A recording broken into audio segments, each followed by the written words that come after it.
So I will say a pleasant good afternoon to Excellencies, distinguished delegates, colleagues, partners, ladies and gentlemen. My name is Andrena Athil de Souza, Communications Lead at the SIDS Center of Excellence. And of course, it is my great pleasure to welcome you to today's webinar, Advancing the Antigua and Barbuda Agenda for SIDS through the SIDS Center of Excellence. We are looking at data, investment, and debt solutions for resilient prosperity. On behalf of the SIDS Center of Excellence, I want to extend a warm welcome to those participants joining us from across the Caribbean, Pacific, and Atlantic, the Indian Ocean, the and South China Sea, the AIS regions, as well as representatives of member states, development partners, regional organizations, United Nations agencies, and technical institutions. We are very delighted to have you with us for this important discussion. Now, today's webinar has been convened to demonstrate how the SIDS Center of Excellence is supporting the implementation of the Antigua and Barbuda Agenda for SIDS. That is the 10-year international framework adopted at the 4th International Conference on Small Island Developing States in 2024. The SIDS Center of Excellence was established as a key implementation mechanism under the ABAS to strengthen the capacity of small island developing states through transformative and integrative solutions that address some of our most pressing development challenges. Now, by bringing together expertise, partnerships, and innovative approaches, the center is seeks to support SIDS in strengthening data systems, mobilizing investment, fostering innovation, and advancing debt sustainability. During today and tomorrow's session, we will showcase progress across 3 out of 4 of the center's core operational pillars. Those are the SIDS Global Data Hub, the Island Investment Forum, and the Debt Sustainability Support Service. Now, we are very grateful to our technical partners who are joining us today, and of course, for their continued collaboration in advancing this important work. Before I begin, I would like to share a few housekeeping reminders that first, this webinar is being recorded, and that recording will be made available following the event. Participants are encouraged to submit questions throughout the presentations in the chat, and we will reserve time at the end of the session to address as many questions as possible. Now, it is my distinct pleasure to present remarks by our opening speaker, His Excellency Ambassador Aubrey Webson, Permanent Representative of the Antigua and Barbuda to the United Nations. Unfortunately, Ambassador Webson had an unavoidable engagement this afternoon and has recorded his presentation, which we will display now.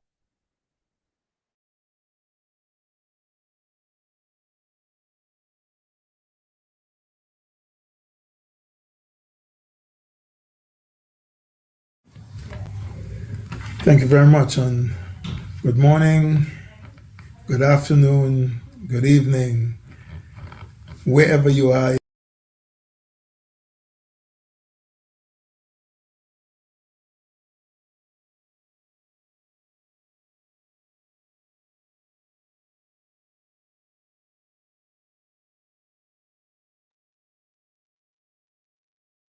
Anna, I'm just letting you know that we are not getting any audio on our end, so perhaps you may want to restart or see how we can improve the audio on that one. Okay, 1 second.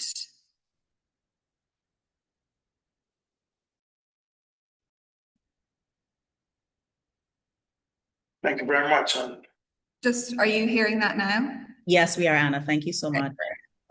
Good morning, good afternoon, good evening, wherever you are in the SIDS world. Welcome to this, the first in, we believe, a series of webinars on the various programs within the SIDS Center of Excellence. We trust that this would be helpful in bringing greater understanding of the work of the center, and certainly helpful in beginning to build enthusiasm around the various programs that the center is offering. Today, we are looking at 3 of the pillars of the center. the Global Data Hub, which has already begun to deliver towards members of the Alliance of Small Island States. Secondly, we will be looking at the IIF, the Investment Forum, Island Investment Forum, which will be formally opened in about 6 weeks. And thirdly, we look at the Debt Sustainable Service Initiative, which is also being implemented and hope to be implemented fully in about 3 member states shortly.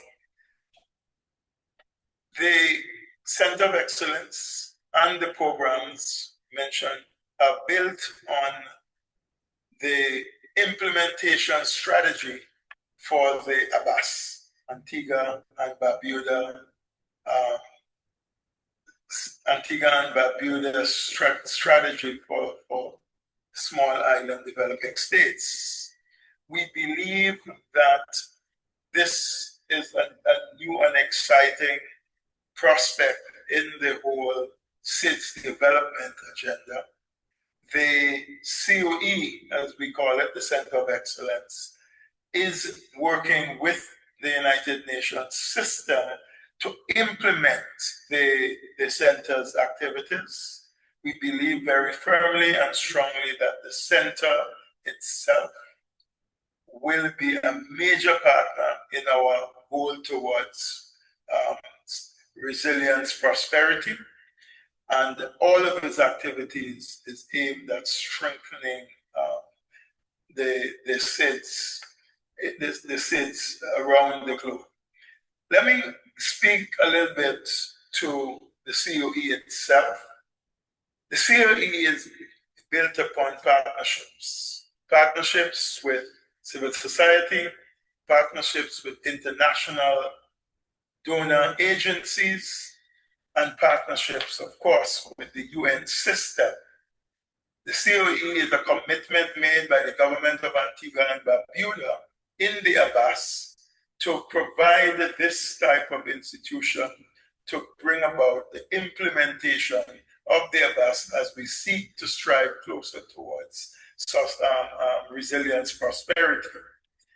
We are hoping that the COE, which will formally be opened within a couple of months and certainly be already beginning to deliver services in its present form, will be a major contributor in our global development of small island developing states.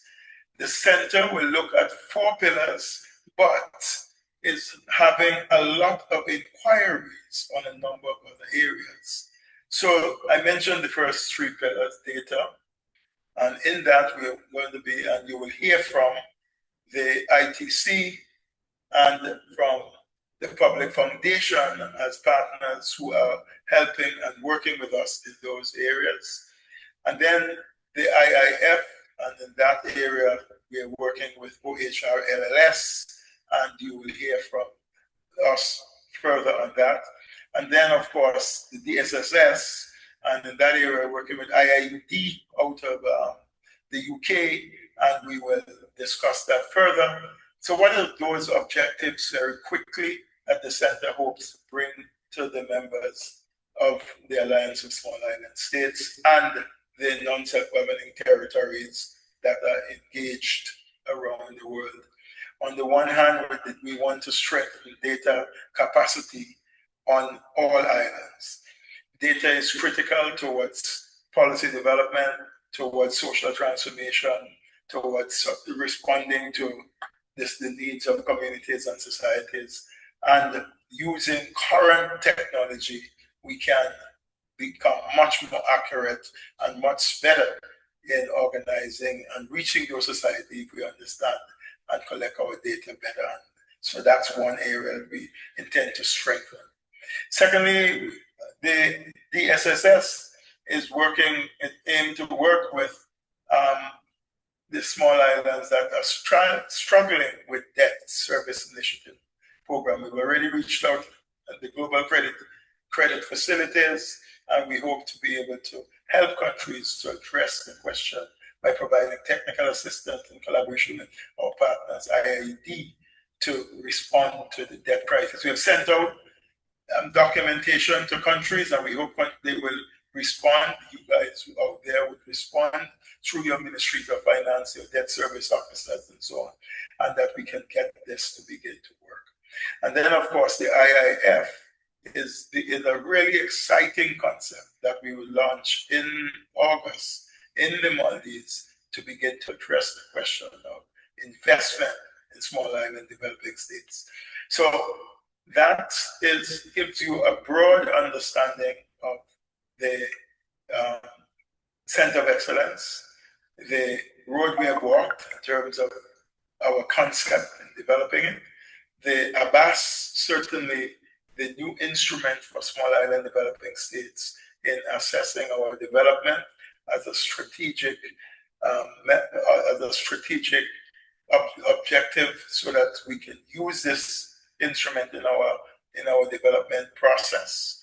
And then, of course, we are looking forward to the expansion of the areas of health and social development, human rights, and so on, as spelled out in ABAS.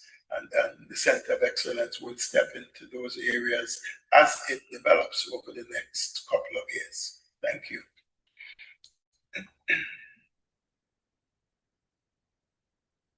Thank you so much, Ambassador Webson, for opening our session today and essentially setting the scene for what our discussion is going to be about. Very large mandate, but providing transformative solutions for small island developing states. Now, enhancing access to data, digital tools, and evidence-based decisions is a priority for small island developing states. We look now to our first pillar, which is the Global Data Hub. And in that breath, I would like to invite Dr. Greg Scott, who is the Executive Director of the SDG Data Alliance, and he will give us some more insight on the progress and partnership between the SDG Alliance and the SIDS COE, and of course, the Global Data Hub. Thank you so much, Greg. Thank you. Thank you, Andrina. I'm hoping that you can hear me okay. Yes, we can hear you great. Wonderful. I was trying to turn on my camera as well, but I've now gone into share mode and it won't let me do it. So I apologize if you can't see me just at the moment.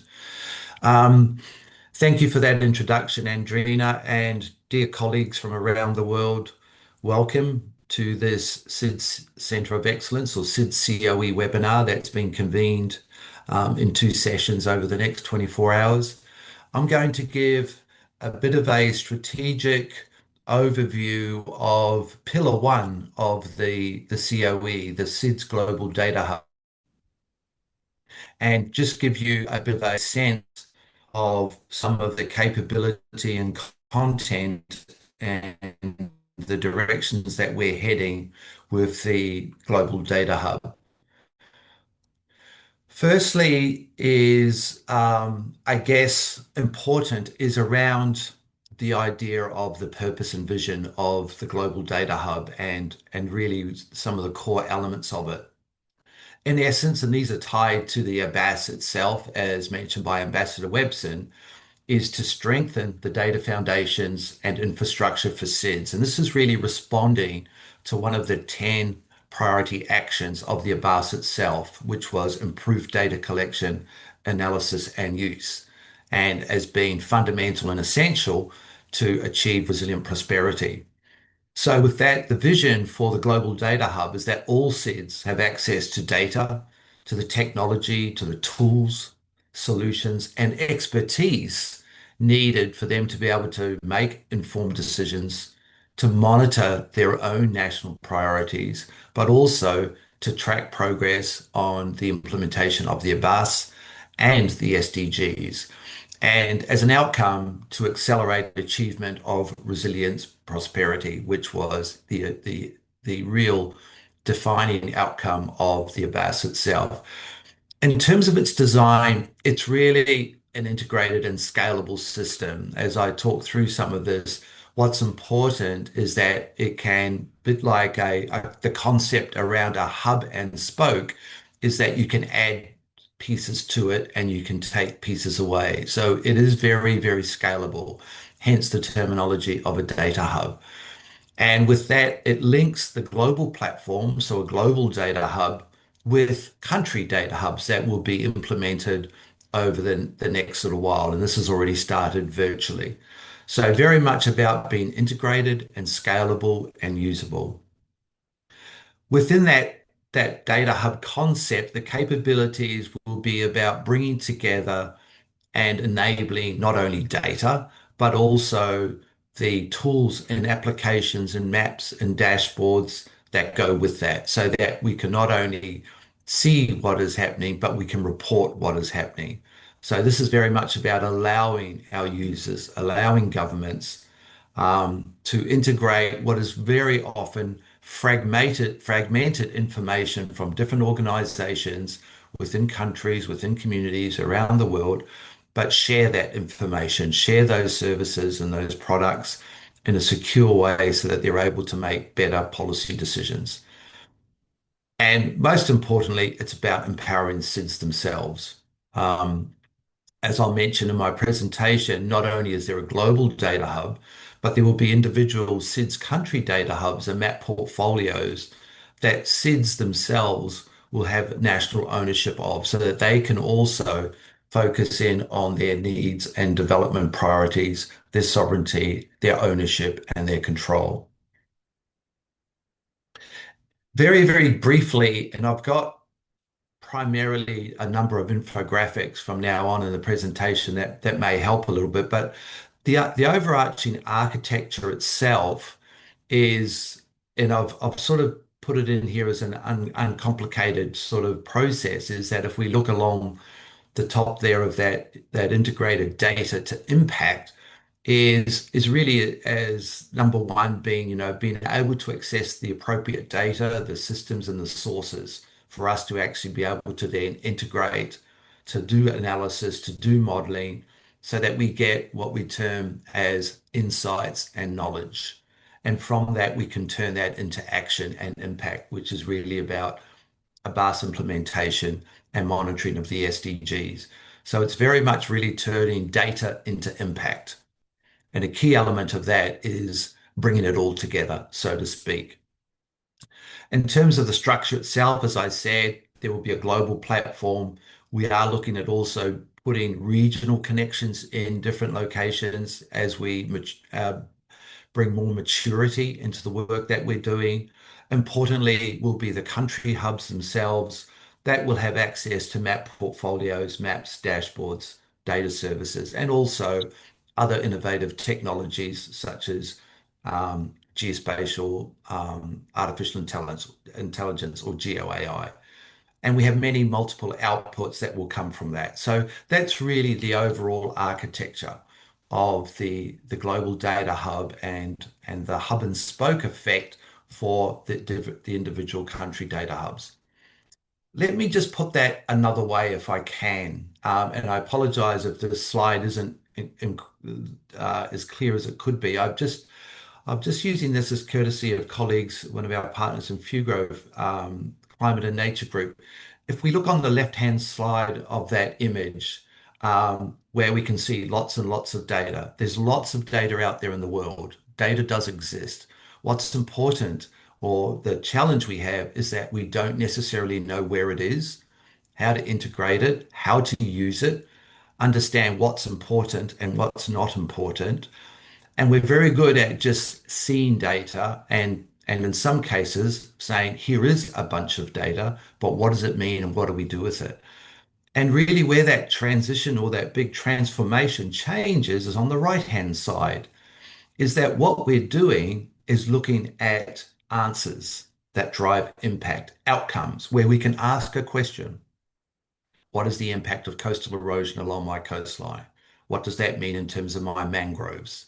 What does that mean in terms of understanding resilience to my critical infrastructure or understanding sea level rise, etc.? or my habitat or ecosystem. And so it's about answering those problems with intelligent data. And that's very much the model around the Global Data Hub. So I hope that kind of helps understand about when we say turning data into insights, outcome, and impact for all SIDS. In terms of our progress, very, very quickly, we've spent a lot of time in 2025 going from our foundations, really starting the architecture development in a phased implementation, as we call it. And a key piece of that was in February this year was the official launch of the SIDS Global Data Hub via a global webinar, which I'm sure many of you participated in February this year. And as we progress now, particularly this year, is starting to deploy virtual presence of the SIDS global and country data hubs, and then building out capability with the SIDS themselves so that we have national entry points into each country progressively. We've started with a cohort of 10 countries, and that will grow. And so along the bottom there, you will see 4 phases, and those 4 phases are sort of 6 monthly increments. Phase 1 was the first 6 months of this year, building that foundation. Phase 2 is the next 6 months of this year, where we're consolidating and scaling up our capability. And phases 3 and 4 are 2027. And really, it's about how we expand on that. And we have a bit of a strategy and a roadmap document that helps guide us through this process with the center and our partners. Really quickly now, a bit of an example. I'm not going to go into the website live today, given the time that we have, but I thought what I would do was just offer a few screen grabs from the SIDS Global Data Hub itself, which has the URL of sids.sdg.org. It is the front end of the SIDS Global Data Hub. We're now starting to modify some of these in line with the SIDS Center of Excellence and some of those sorts of needs.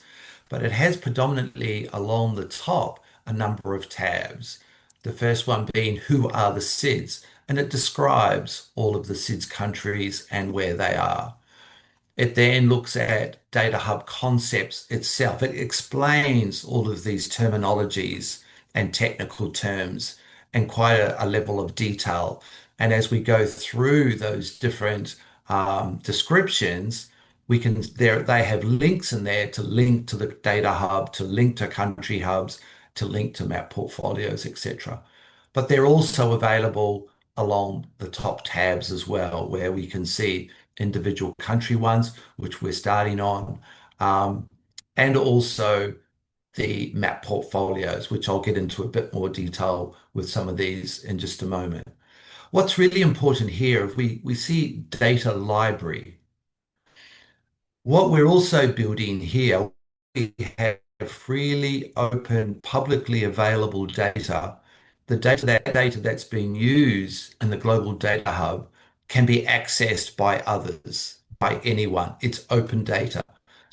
So it has whether in there all of the information around the different documents and information users can then also. So very much open where it's available, but also securely managed where countries are wanting to manage their own data for their own purposes and their own sovereignty.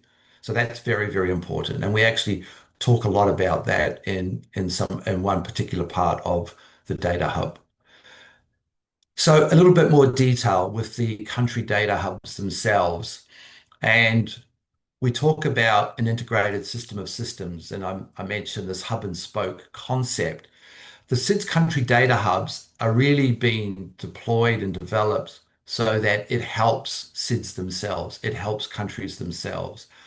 And what we're doing as part of that process is to build the first virtual examples of those hub pages with the modular data and technology bundles that then countries can pick up and use and onboard with. And the way we've sort of done that is we've created like in this case, you can see a Fiji country data hub page. But what we're doing is we've created those pages for the first 10 cohort of SIDS, but we will be doing that for all 39 SIDS for the remainder of this year. And a key element about this is that we're just being very, very consistent on how we do that.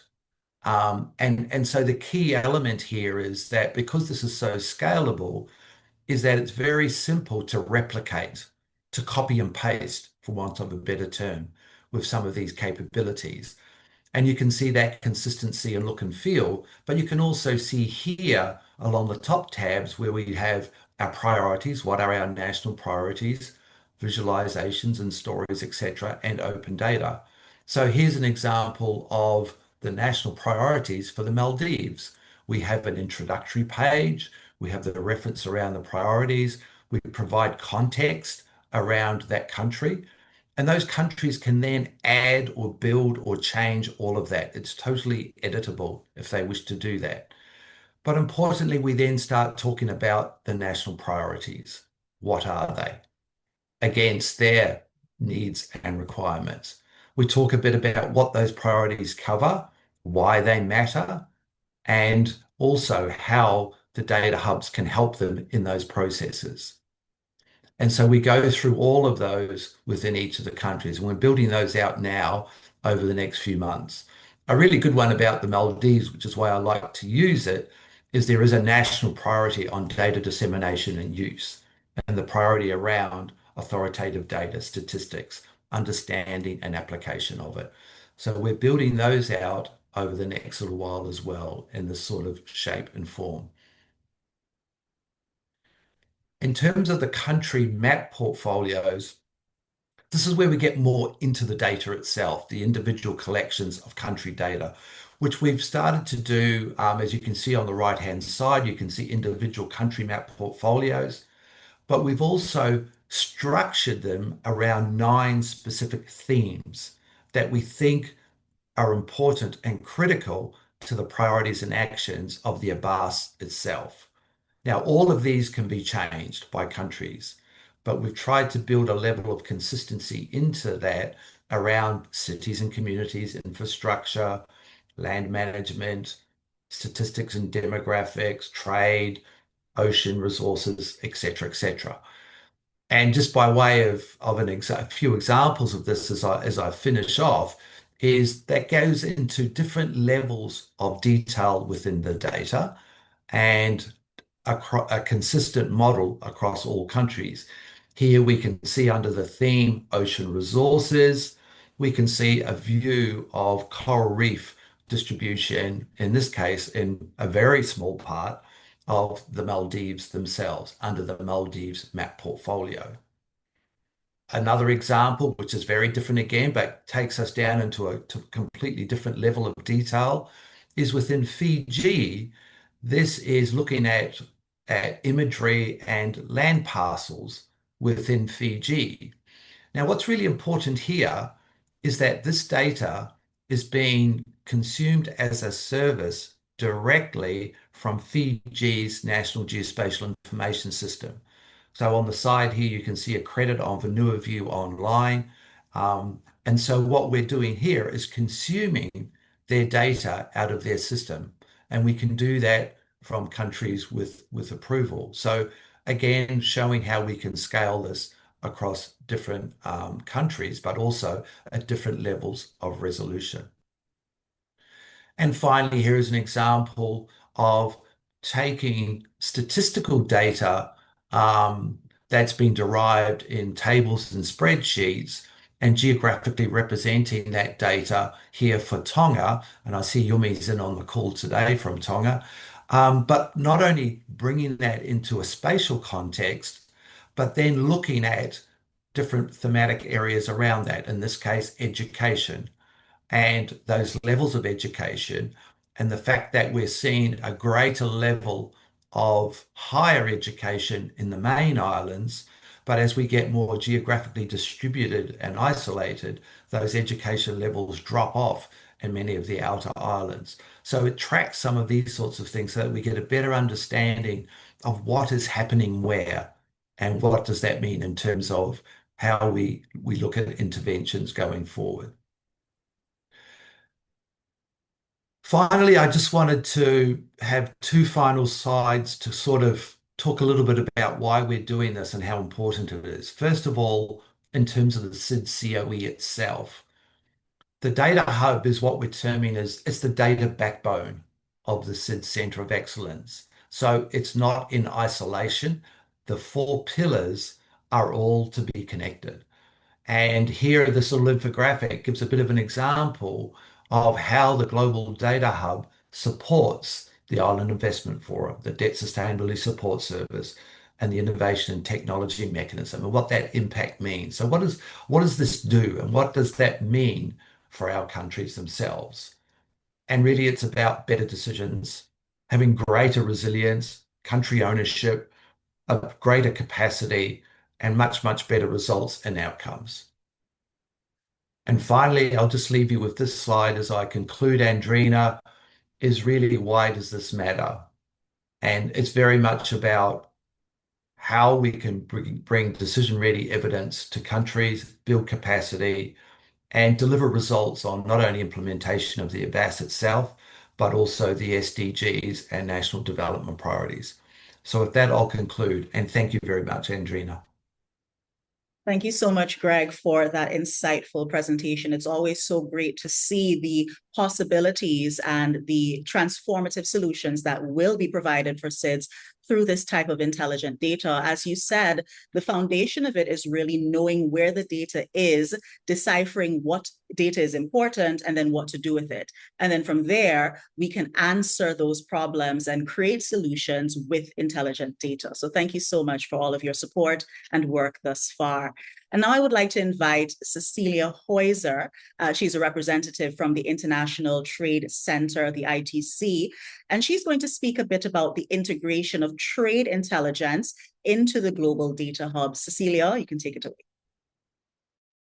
Thank you very much, Andrina. It's a pleasure to be here. I'm going to go ahead and share my screen.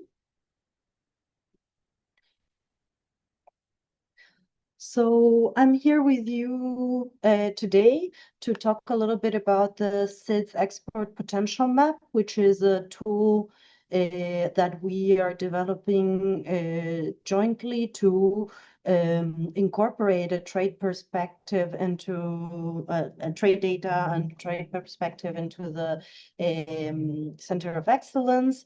This is a tool that is to be used to identify promising products and markets for export promotion and development. And one initial question that one may have, particularly looking at the wealth of data that we were seeing now in the previous presentation with all the options that there are out there, why include trade intelligence as well here? Why does trade intelligence matter for SIDS?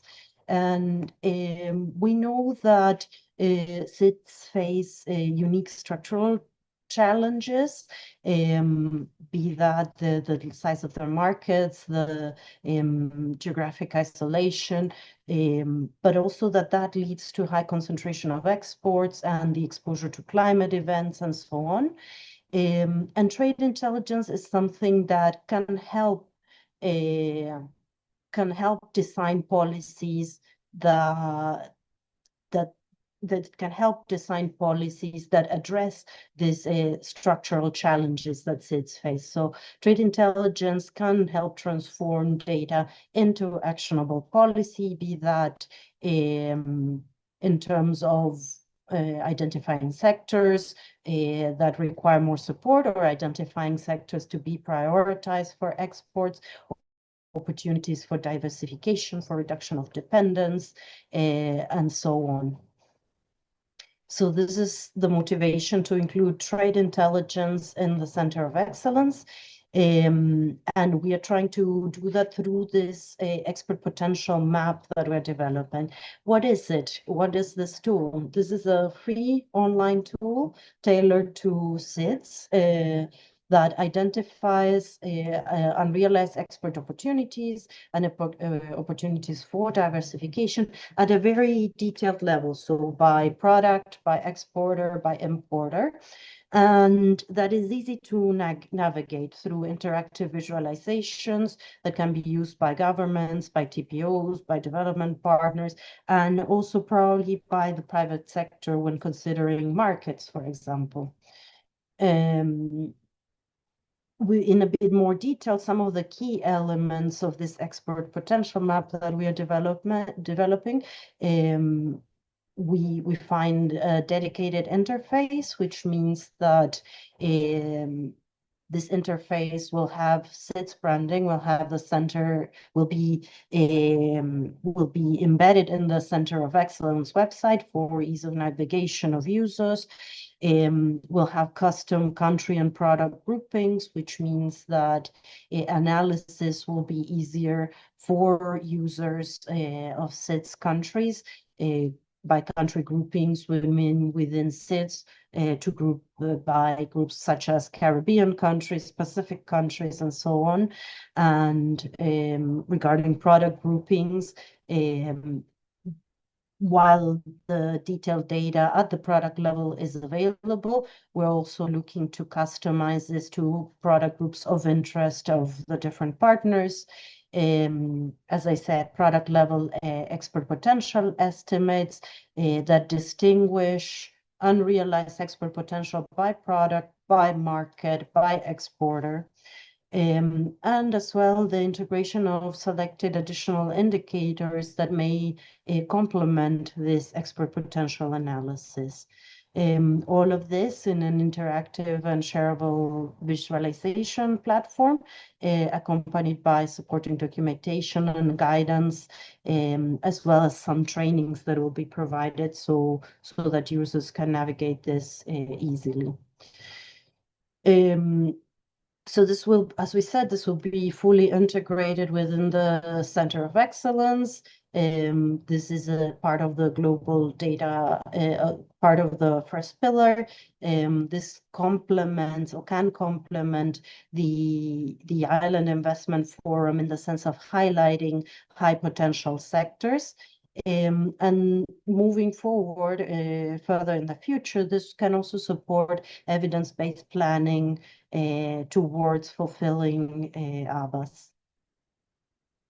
So what are we trying to portray in this platform that shows export potential? So this platform is based on a specific methodology that has an economic model in the background. So this methodology combines many factors of supply, international demand, tariffs, and many of the usual factors that we think about when we try to consider what could be promising sectors for a country to support. They are condensed in an indicator, which is the export potential, based on a model. So based on this methodology, we can rank existing exports in terms of how much they could grow. We can rank to which markets, we can give a dollar value to that. And we can also rank what new products could be exported. We say these are forward-looking analytics because we try to incorporate future projections as well, so to take into account as much of the information that is widely available as possible. I will take a short minute just to talk a little bit about the methodology that we use in this platform. So this is the methodology of export potential. It's basically built around 3 pillars: the demand, the supply, and ease components.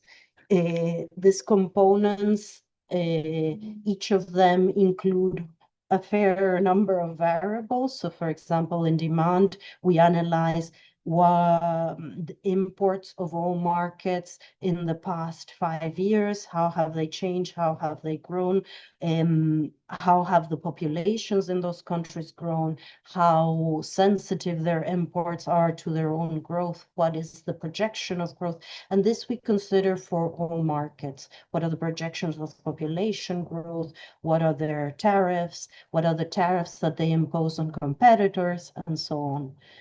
Similarly, with supply, we consider how much the exporter, in this case, let's say Bahamas, for example, is exporting currently, how it is positioned in global markets compared to other exporters, and what can be expected in the future in terms of projections of growth to be the position in global markets.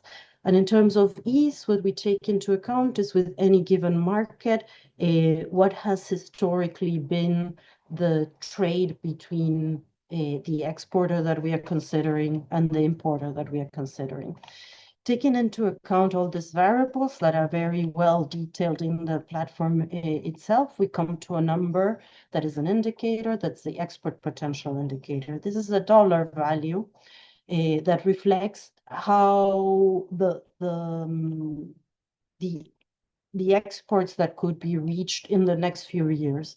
At this moment, we're projecting these exports to the year 2030, for example. So out of those total exports, a part are already happening, and that's what we call the realized potential. This is already being exported. This is already happening. The remainder is what we call the unrealized export potential. So how much exports could grow given certain conditions in the next few years. And this is for any given product and any given market. So having said that, I would like to go to, sorry, I'm having a bit of problems with my screen. I would like to show you a little bit the look and feel of the prototype we have currently for this platform. So please bear in mind that this is a prototype.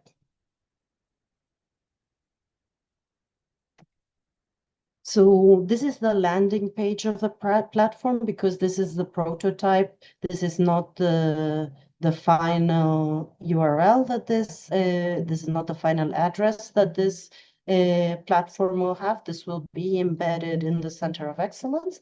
But in the landing page, you can already find some summary statistics for each of the countries in terms of total export potential, how much of it is realized and how much is unrealized. And for each of them, you can have a bit of an analysis of total export potential, unrealized potential. So this is potential that could materialize in the next years until 2030 if trade frictions are addressed, if investment is correctly directed.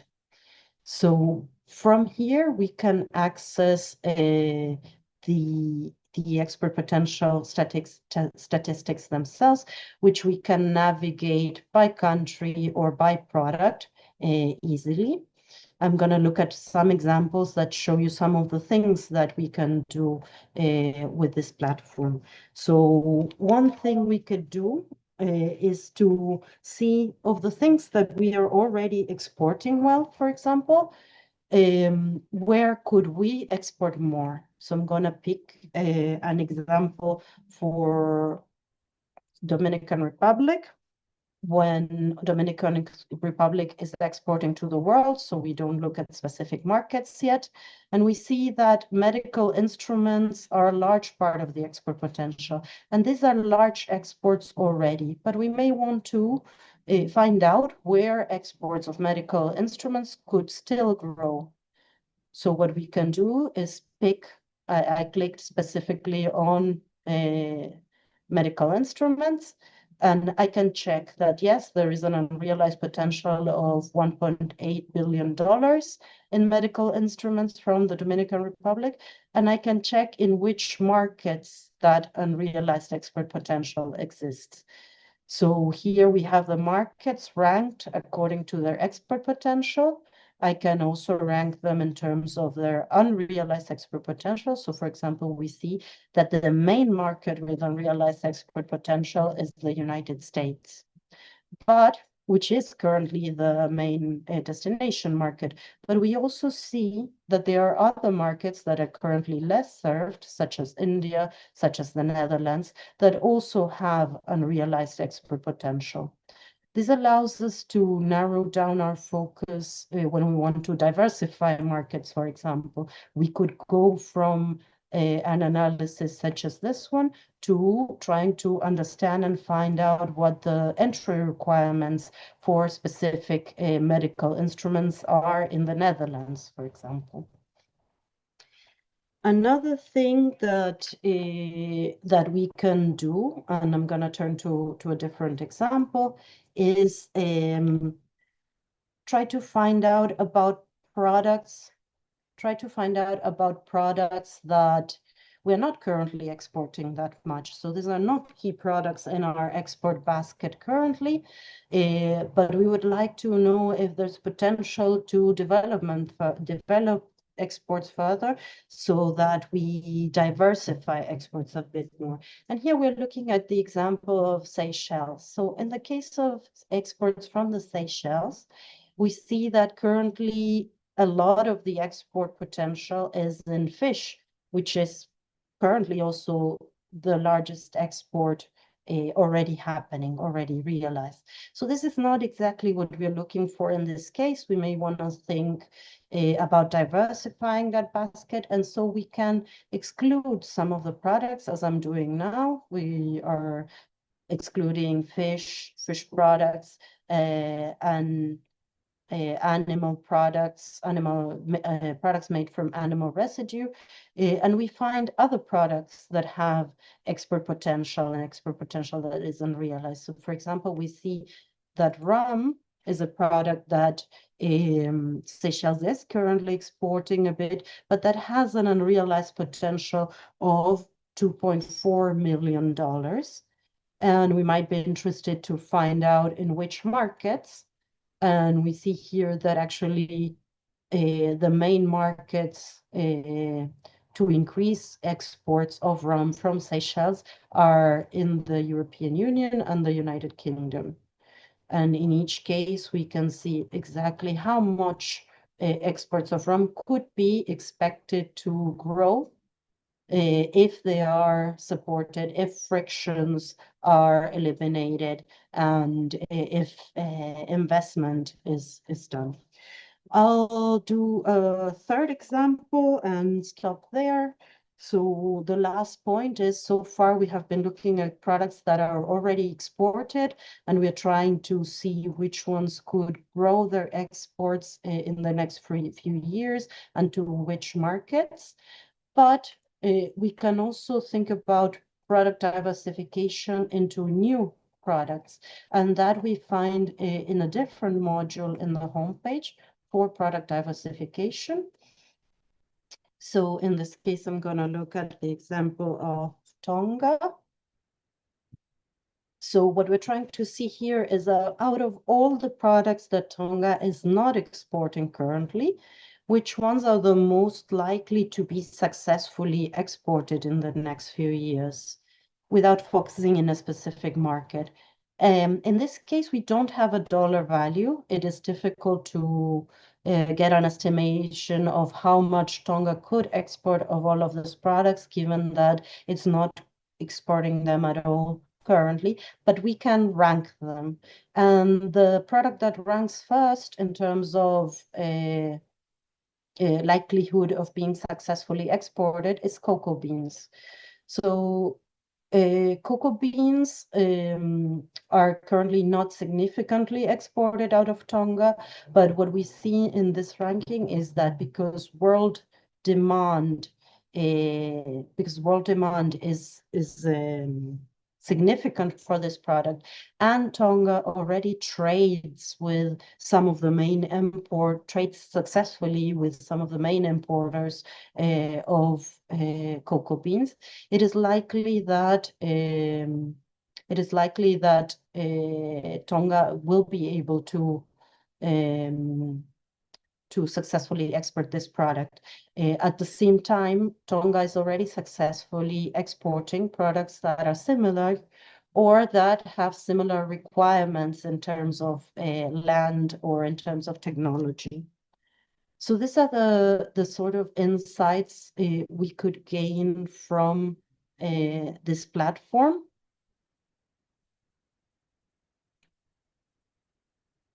These are the sorts of insights that we could gain from this platform.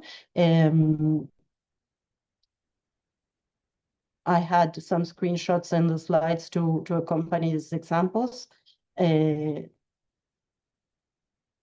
But let me just say what users can do, or what policymakers or trade support organizations can do with this sort of platform. They can prioritize export promotion, meaning they can design export promotion by sector or by market, having an idea of the likelihood of success, having an idea of the potential size of the market they're trying to reach. Similarly, this is useful to identify sectors for investment, so sectors that have potential for growth, but require this support of further investment to be able to materialize the growth in coming years. This is also useful to benchmark with other SIDS countries. Of course, there's no need to compare with other countries, but knowing that SIDS share similar structural challenges, it can be interesting to also see what their baskets are, what markets they're reaching, and so on. And this is something that can be done with this platform as well. And this is also a tool that can support dialogue with the private sector. So this sort of analysis can be a trigger for trade support organizations, for governments, to talk to the private sector and better understand what they are missing to reach those markets with unrealized potential. Lastly, let me mention what's next for the platform. So we have this functional prototype completed. Most of the data is already there and it is navigational. We're finalizing the SIDS branding that will help us embed this in the Center of Excellence and the country and product groupings that are relevant for SIDS. We are looking to integrate some additional indicators. So beyond export potential, some general trade indicators that are usually monitored in SIDS trade. And we're looking to finalize the platform later this year with a virtual launch and live demonstration, and accompanying this with capacity building and coaching for staff and hopefully for interested users as well. With that, I will close, but I'll be happy to take questions later on. Thank you very much. Thank you so much, Cecilia, for that excellent presentation. It really brings it to life when we have those case demonstrations, not only understanding the theory, but understanding the practical benefit as well. And as you were saying, it's really about giving SIDS the ability to design policies using evidence-based identification to address the structural disadvantages that SIDS face. So thank you so much for that. And now we move on. We know that creating new opportunities to connect investment with sustainable development priorities across SIDS is definitely necessary. And so we turn now to the second pillar, which is the Island Investment Forum. And I would like to invite Tishka Francis, who is the head of the Small Island Developing States Office at the UN OHRLLS, to explore the complementary nature of the Global Business Forum, the Global Business Network, and the Island Investment Forum, and of course, the operationalization of the IIF. Tishka, the floor is yours.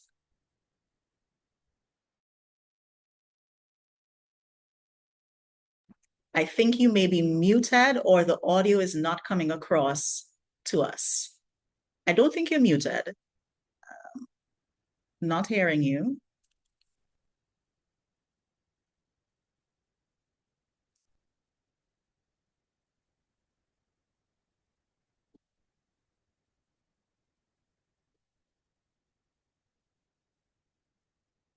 Okay.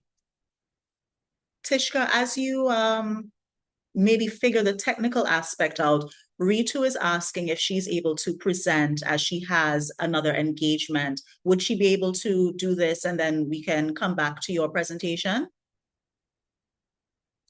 Not hearing you. Yes? Okay, great. Thank you so. Thank you so much. Thanks, Andrina, and thanks, Tishka, for your understanding. I'm just going to start sharing my presentation. Do let me know, Andrina, if you can see that and hear me well. Yes, I can see and hear you as well. Thank you so much. And it's really great to be here, and especially at a time when the Center of Excellence is really taking shape and root. It's almost a big milestone that we have reached. And I still remember making a presentation about the very design of this initiative, but now this initiative, Debt Sustainability Support Service, which is one of the core pillars of Center of Excellence, is now almost taken the operational first steps into the operational phase. The way I have structured my presentation is I'll just give a small background. I'm pretty sure some of you have already seen a couple of these slides, but just building that background, but I'll just quickly skim through that in 5 minutes, and then I'll go into what we really plan to do in this operational phase, especially in the very first phase, which is the establishment phase of the Debt Sustainability Support Service.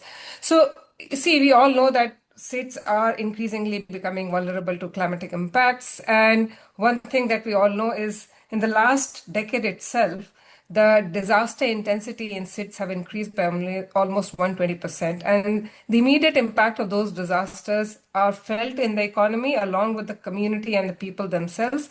And SIDS alone account for 2/3 of the country, which face highest annual average losses compared to their GDP. So what happens immediately is the debt levels go up. The red lines indicate the years when the SIDS were hit by disaster intensity more than one. And these are some of the examples of the countries. Every time they were hit by disaster, their debt levels go up. Now, there are some parameters, and there's a reason why I'm showing this, because I'm going to come as to what we plan to do in this operational phase. So there are some indicators that are typically used for debt sustainability assessment of countries. Some of them is external debt. So if you compare the external debt of SIDS from low disaster intensity to high disaster intensity period, it goes up from 48 to 58, 45 to 58%. Similarly, fiscal balances, which is a very good indicator of a country's financial health, and again used for debt sustainability assessment, also goes up from -2.8 to -4.5. Again, tax revenue volatility goes up, and then the private sector debt, which right now accounts for a big share of SIDS debt, goes up from 6 to 35%. Now, as a result, many SIDS, even though officially many of them may not be in debt distress, but they are inching towards a situation where their debt levels are going beyond the debt sustainability threshold. And this is exactly an area where we want to work with small island developing states, and I'll explain as to how we want to do it. But there's another hidden risks that many SIDS economies are facing, but it's not really come out in a big way, and that is the currency risk. Many small island states are facing depreciation in their currency, and as a result, that immediately has an impact on both the value of both their debt sustainability as well as the amount of money they spend in import. And many of the SIDS countries are extremely dependent on import of a lot of daily, especially in terms of fuel, fodder, and a whole lot of other commodities that SIDS have to import. Now, this is a correlation between the climate vulnerability and the currency value of SIDS, but we also ran a regression model to show that every 1 unit increase in climate vulnerability leads to 65% depreciation in the currency value of SIDS. And on an average, as a result of that, this is average figure for one SIDS, they lose close to 2 billion annually purely because of depreciation in the currency value, and this accounts to almost 10% of their GDP. This happens in plain sight, and we don't really realize how much a small island developing state is purely losing because of currency depreciation. And this is account of annual import loss as well as debt repayment in foreign currency. Now, what happens is that typically when a small island state or a country takes debt, it's mostly in foreign denominated currency. But and many MDBs, including MDBs, they pass on the currency risk to the countries which is actually taking debt, and that is where SIDS gets negatively impacted. Again, if you compare this loss, that 10% GDP loss that a small island state suffers, compare that to the kind of expenditure it does on health and education, that is nothing. Like if you compare that with the annual health related or education related expenditures close in the range of 3 to 4%, and compare that with 10% loss that they suffer. And what we really want is that 10% loss to be reduced.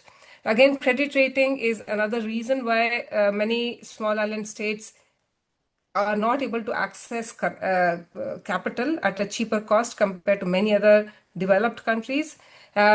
Because clearly, if you see, the red line is where the SIDS credit rating currently stands compared to developing countries and developed countries. So if you look at developed countries, their credit rating has hardly fallen. But if you compare that of small island states, the red line, that is the maximum fall that any other country group has suffered, along with LDC. But LDC credit rating has not fallen to the extent to which small island states have fallen. Now, we compared the credit rating, the way every time a small island state is hit by a disaster, their credit rating goes down. This is a correlation, but we also use something called synthetic control method to discount the impact of disasters from credit rating. And you will see that in case of PNG, the red line is where they're hit by disaster. But had they not been hit by disaster, their credit rating would have been where this orange dotted line is. Similarly, in the case of Belize and in the case of Grenada. And we simulated how the disaster intensity of small island states would increase. You can see the pink graph is where the disaster intensity of small island states is expected to be in future. But if that same disaster intensity is, we modeled how the credit rating of countries would fall if that disaster intensity is actually takes effect, and which in every likelihood it would. This is how the credit rating of countries would fall if the current methodology is continued to be followed in credit rating. However, if the small island states incorporated resilience investment or had better protection through insurance, then their credit rating would not fall, or probably it would even improve. And this is how, because of the improvement of credit rating, the growth rate of SIDS would have a positive impact. Now, after accounting or taking into consideration many of these factors, this debt sustainability support service was created so that SIDS could be extricated from some of these recurring impacts that have far-reaching consequences. It is currently accounted in the way debt sustainability assessment is done, in the way credit rating assessments are done, and in the way in which the capital is currently made available for resilience investment to SIDS. Now, DSSS has 4 pillars, just like the Center of Excellence has 4 pillars. Even within DSSS, there are 4 pillars, and I'll quickly take you through that. One of the pillars is layered approach to debt sustainability. Now, whenever we talk about debt sustainability within SIDS in context of climate change, one thing that is always put on the table is pause clause or contingency, climate contingent debt clauses. Now, we have simulated how if each, so whether it is debt swaps, pause clauses, or debt restructuring, any of these measures individually cannot take a small island state to debt sustainable level. Unless all of these measures are layered together, only then can you take any country to a sustainable level of debt. So that is why we are saying that please, like, just throwing a pause clause on the table will not help a small island state, and therefore we are advocating for a layered approach where the debt levels of small island states can be reduced by at least 40%, and that is what we are advocating through DSSS first pillar. The second pillar, and within that, we are also pushing for local currency lending so that the currency fluctuation risk or downgrading of currency risk is not passed, that risk is not passed on to small island states. And these are some of the features that we are proposing to do, and I'll explain how we'll do that. Second is where we are saying that the future protection of SIDS economy should be there. Otherwise, every time a country would be hit by a disaster or hurricane, their debt levels will again fall or go to that or be pushed towards the unsustainable level. So to protect the small island states, we are saying that the GDP of countries should be insured, and this is where the premium cost would come. But this premium is expected to be, and we are actively advocating for this premium to come through climate finance and not from the pockets of small island states.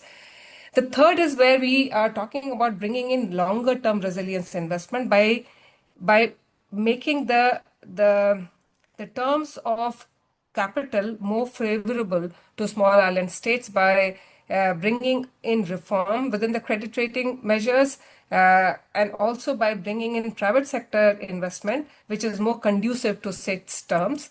And then finally building the legal and legal capacities within the SIDS so that they are on an equal footing, especially when it comes to negotiating the way in which debt restructuring should be done, or if capital is to be brought within small island states, they are done on a more favorable term for small island states. Now, as I said, we are currently moving into the operational phase for small island debt sustainability support service, and we are picking up 2 small island state per region. There's an expression of interest which has been issued by the Center of Excellence with regard to that. But I just wanted to explain what we plan to do within this. So these are 5 measures on which we expect to work in each of those 6 small island states that would be picked up. So one is to look into how climate risks could influence debt sustainability, understand how climate vulnerability and resilience influence the sovereign credit rating, do a currency risk assessment, understand what broader forms of capital could be valued within the financial assessment, and also what financing solutions can really create the fiscal space for resilience.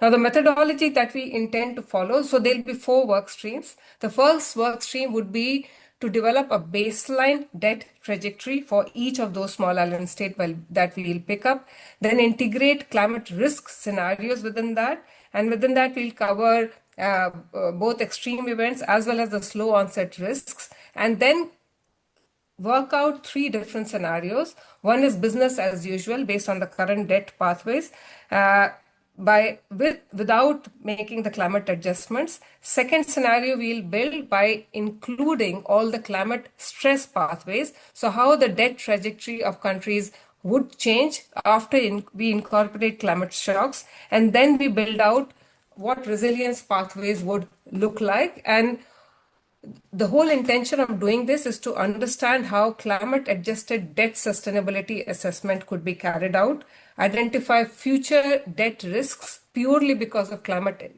impacts, both due to rapid onset events as well as slow onset events, which are typically not considered.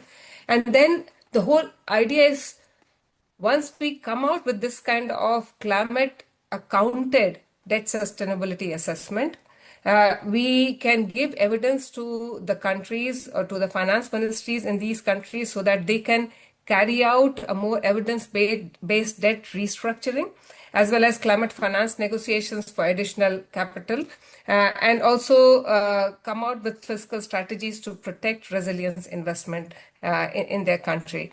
The second work stream is where we want to work with the finance ministries of small island states to see how credit rating simulations can be done. So right now there are 4 different parameters that are typically used. So economic indicators are used by them, fiscal indicators are used by them, external indicators, for example, current account balance, foreign reserves, currency vulnerability, as well as climate and resilience indicators are used. So we would work with the finance ministries to understand how much do climate shocks really affect their rating parameters, how would rating parameters change without climate-related losses, as well as what kind of climate penalty is currently being experienced by the countries, especially in terms of downgrading of their credit rating, and then again simulate 3 scenarios for them. One is the current pathway. The second is climate stress pathway, that in case the future frequency and intensity of climate risks increases in those countries based on the past 100 years disaster data simulation, and then work out what adjustment in the current rating methodology should be done so that that country is assessed on a more rational manner, and then they are not penalized for the climate risks that the country's economies are facing. And then the expected output of the workstream 2 would be climate adjusted credit rating assessment for those countries, evidence of how climate vulnerability affects their credit worthiness so that they can go back and negotiate with the rating companies to readjust their ratings, and then quantification of the benefits from resilience investment, and then work with them to help them improve their rating. We also want to assess, because right now the current credit and debt assessment framework focuses more on risk, and they often miss or adequately capture the different capitals. And for that, we will focus on trying to value the physical capital, human capital, natural capital, as well as social capital, so that the countries are in a better state to bring in private sector investment by showing what better return on investment can private sector really gain from any kind of investment that is made in small island states. Because right now, based on existing rating methodology, they only look at the risks to investment and not the opportunities to investment. So this is something that we want to work with the countries to do a better beyond GDP valuation of their economies, so that they can present a much better outlook for investment in the country.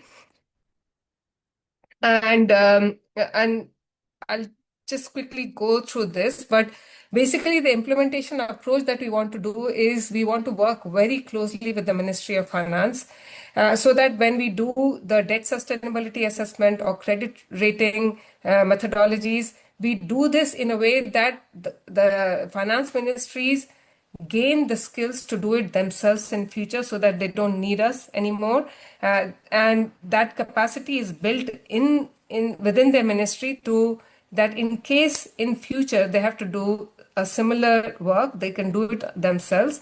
And the whole idea is that once we do it for 2 states per region, then they can build the capacity of other small island states within their region, and then share experiences with each other. So this is what we intend to do. An expression of interest has been issued, and Ambassador Webson has issued the letter as well. There's a form which has been circulated, and I'll really request all of you to please take this seriously, submit this form, so that we can start the work as quickly as possible. So I'll just stop there, and Reena, and back to you. Thank you so much, Ritu. Extremely informative, your presentation. I know that we are racing a little bit against time, so I now want to introduce Tishka to look at our, well, second, but now third pillar, which is the Island Investment Forum. Tishka, let's see if your audio is working a little bit better on this time around.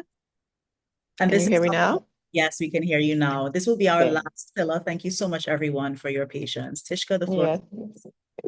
Yes, thank you, Andrea. Sorry about that earlier. I had to do some technological magic here, so forgive me for not being able to come in earlier.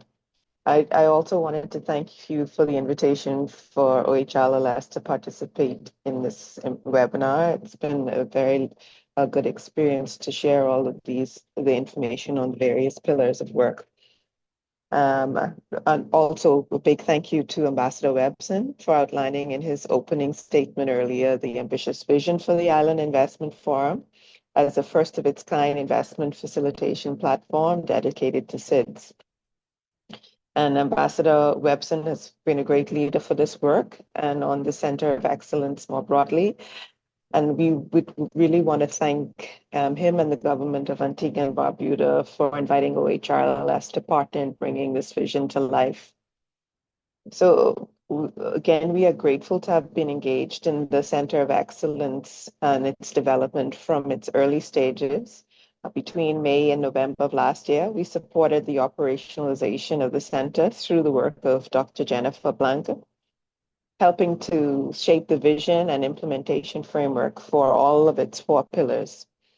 So as we started to think about the investment pillar in particular, it became increasingly clear that the proposed Island Investment Forum and our existing SIDS Global Business Network, organized by OHRLS, were not parallel initiatives. Indeed, they were complementary platforms. And together, we expect that they will create a coherent ecosystem that connects governments, investors, and businesses, strengthens investment pipelines, and supports sustainable private sector-led growth across SIDS. Ultimately, together, they could enhance the engagement of the private sector in the implementation of the SIDS agenda. As Ambassador Webson mentioned, we are now moving from vision to implementation in all 4 pillars, really. But with the generous support of the government of Austria, OHRLS has secured funding to support the operationalization of the Island Investment Forum and has engaged an investment expert to lead this work over the coming year. We're very excited about this development. A key milestone will be the launch of the Island Investment Forum at the upcoming SIDS Global Business Network Forum, which will be held in August. It's marking the beginning of a close and practical partnership between these 2 initiatives. So today I'd like to briefly outline the plans for the Island Investment Forum over the next year and how this will move forward in alignment with the SIDS Global Business Network. So the upcoming SIDS Global Business Network Forum, which is to be held in Maldives, Maldives, from 23rd to 25th August, will be the first opportunity to put this partnership into practice. As shown on the slide, the forum has several complementary objectives. It will support implementation of ABAS by bringing together governments, businesses, entrepreneurs, and development partners, showcasing opportunities from across all of the SIDS, promoting practical approaches to enterprise development and investment, and strengthening follow-up beyond the event itself. As mentioned, a key objective of this year's forum will be the launch of the Island Investment Forum, leveraging the existing networks of the Global Business Network. We look forward to the Global Business Network and the Island Investment Forum continuing together as joint biennial platforms, providing regular opportunities to strengthen partnerships, showcase new opportunities, and advance sustainable private sector development across the SIDS. We welcome everyone to join the forum, and I would like to thank all SIDS governments that have already nominated representatives to participate in the forum through your permanent missions in New York. Your participation is essential to ensuring that the forum reflects the priorities and perspectives of all SIDS. And for those governments that have not yet submitted a nomination, we would be grateful if you could follow up with your missions so that we can ensure all SIDS are represented in Maldives. The program for the forum has been designed not only to launch the Island Investment Forum, but also to begin shaping how it will operate in practice. We will formally launch the Island Investment Forum during the opening ceremony on the morning of day one, signaling the beginning of this new pillar under the SIDS Center of Excellence. And later that afternoon, we will dedicate an entire session to the Island Investment Forum itself. This will provide an opportunity to present the forum in greater detail, its objectives, proposed functions, and vision for the years ahead.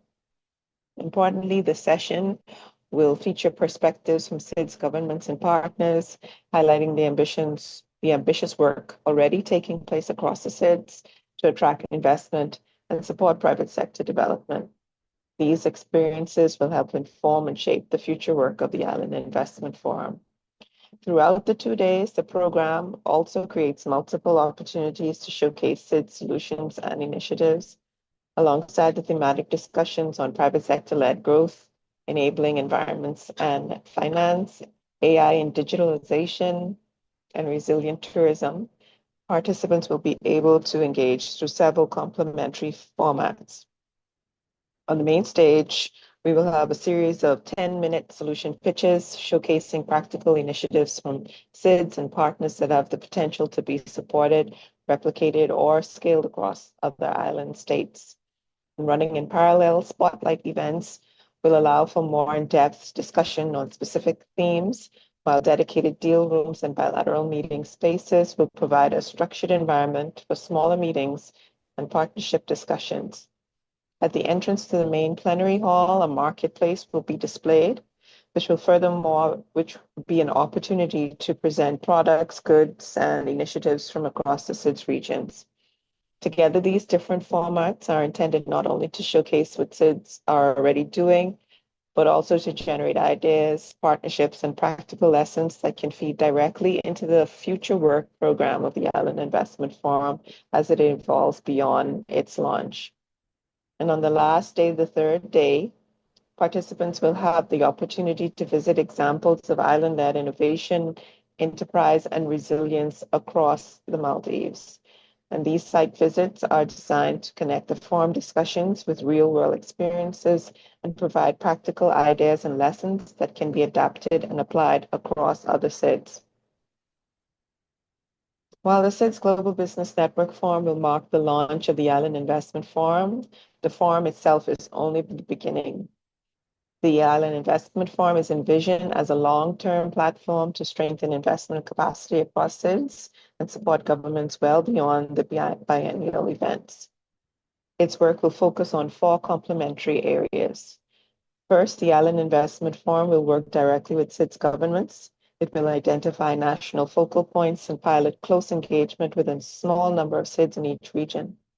These governments will receive hands-on guidance to help translate existing project ideas to investment-ready proposals. At the same time, practical guidance and tools developed through this process will be documented and shared more broadly, allowing all interested SIDS to benefit from the lessons learned and encouraging wider participation as the Island Investment Forum expands. Secondly, the Island Investment Forum will strengthen connection with partners. It will develop networks and databases of development banks, private sector organizations, investors, and technical partners already working in SIDS, and support governments in engaging these institutions more strategically. Thirdly, the Island Investment Forum will invest in institutional capacity.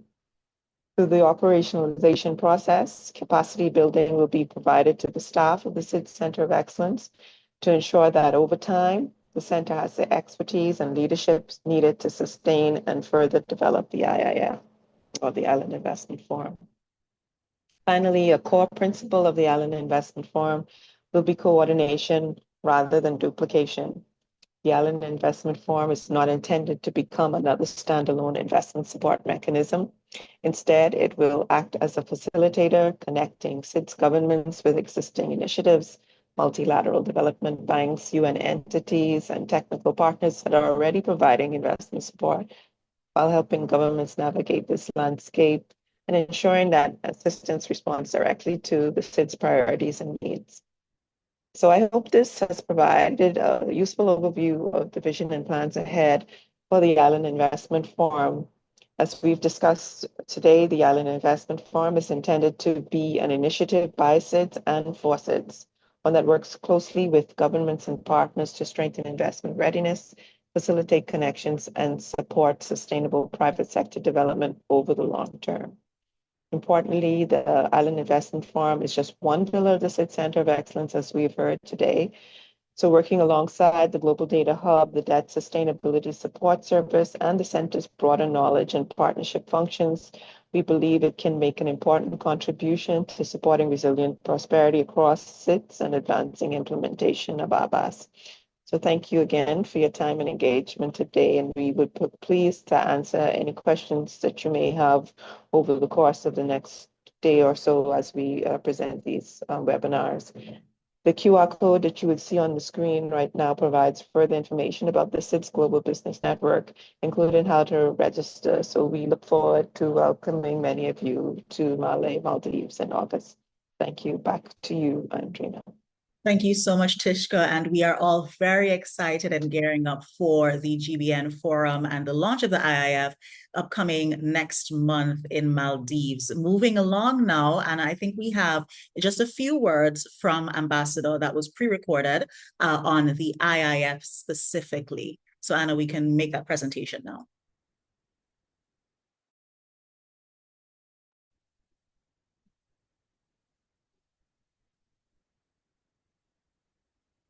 So welcome to this second part of our discussion, this time focusing on the IIF, the Island Investment Forum.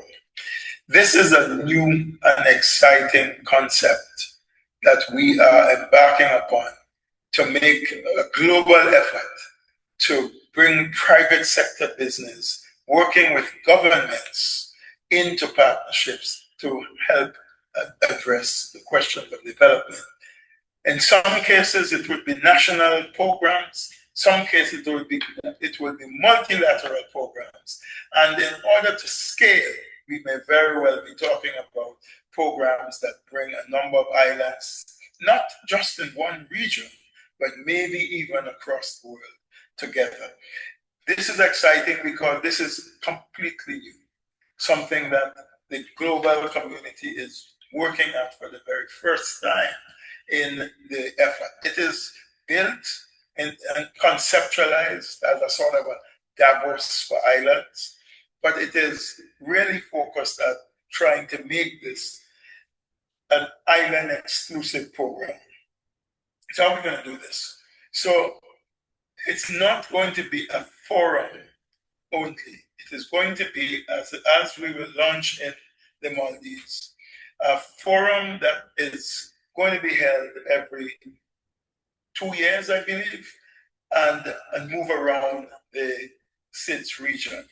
Secondly, the forum will then be supported by personnel within the Center of Excellence who will work to access and, in collaboration with governments, private sector support and funding towards helping island investment, SMEs, as well as working with governments to seek financial and technical support for government development projects. This is a major task, but it is an exciting challenge for SIDS to do if we are going to move towards resilience prosperity.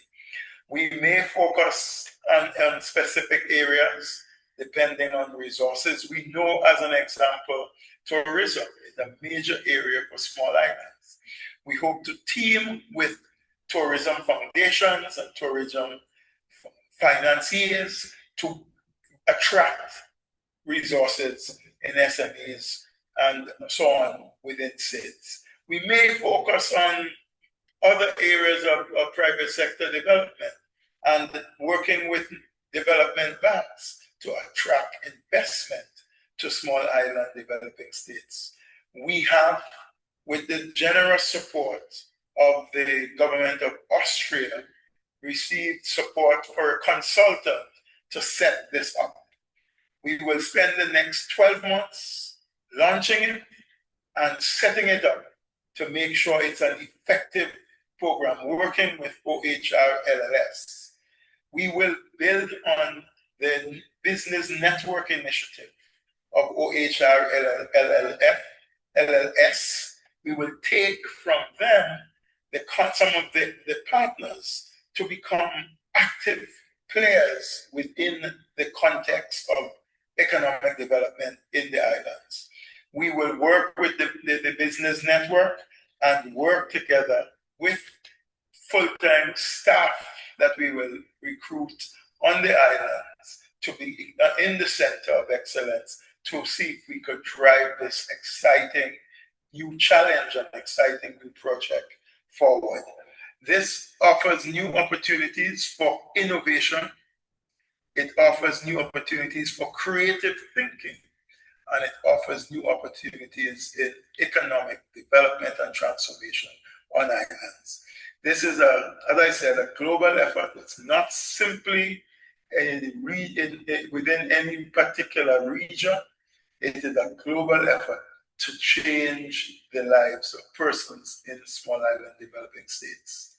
How we intend to, this summer, to make this work, we are going to, for instance, there are 3 steps that we will take this summer.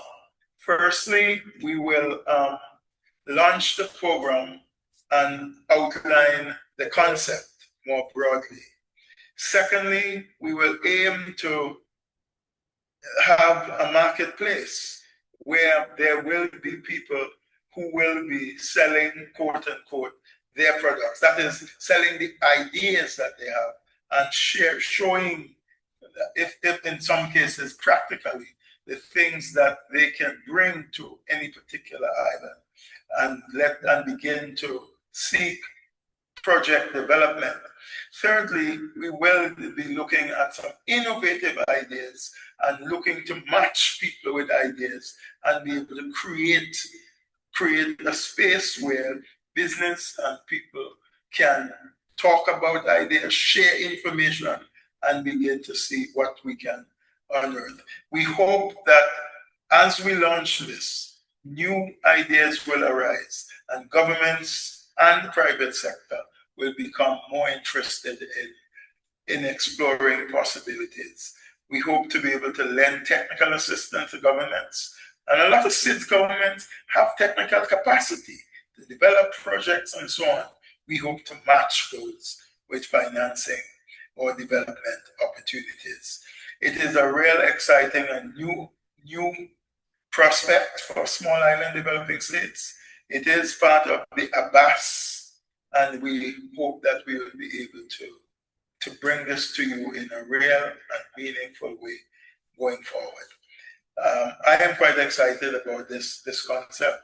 I hope you feel it as well, and I look forward to seeing some of you in Maldives when we launch in August, and I hope that over the next year or so, as we recruit personnel and try to make this work, that we will see that the future is not as bleak. The future with our resilience is prosperous. Thank you. The future is indeed prosperous. Thank you so much, Ambassador, for those remarks on the IIF. I don't see any questions in the chat. And so in the interest of time, if you do have questions, we encourage you to visit our website. And of course, you can reach out to us via email, and we would be happy to address any of the questions or opportunities for collaboration that you have with the COE. And so at this juncture, I think that I would like to thank all of our distinguished speakers, of course, for your insightful presentations and for sharing your expertise with us today. On behalf of the SIDS Center of Excellence, I have to say to the Public Foundation, the International Institute for Environment and Development, the IIED, and the UNOHRLS and the International Trade Center, that, of course, your continued collaboration and commitment to advancing the Antigua and Barbuda agenda for SIDS means so much to us. Now, we hope that as participants, you have found the presentations informative and that you have gained valuable insights into the services and opportunities available through the SIDS Center of Excellence. Now, as a reminder, this webinar will be repeated tomorrow, and that is to accommodate participants in different time zones. So if you do know of colleagues or members of your network who would benefit from discussions that were held today, particularly representatives from government ministries, development agencies, finance and trade institutions, we definitely encourage you to invite them to register through our website and join us for tomorrow's session, which will start at 9 a.m. And as I said previously, if you want to learn more about any of our initiatives or explore any opportunities for future collaboration, please feel free to contact us at info@sidscoe.org or visit our website. Thank you again, everyone, for your time. I see that we went over just a little bit, but I thank you so much for your time, particularly for those who are in different time zones. And I hope to see you again tomorrow. So thank you and have a good afternoon or morning or evening.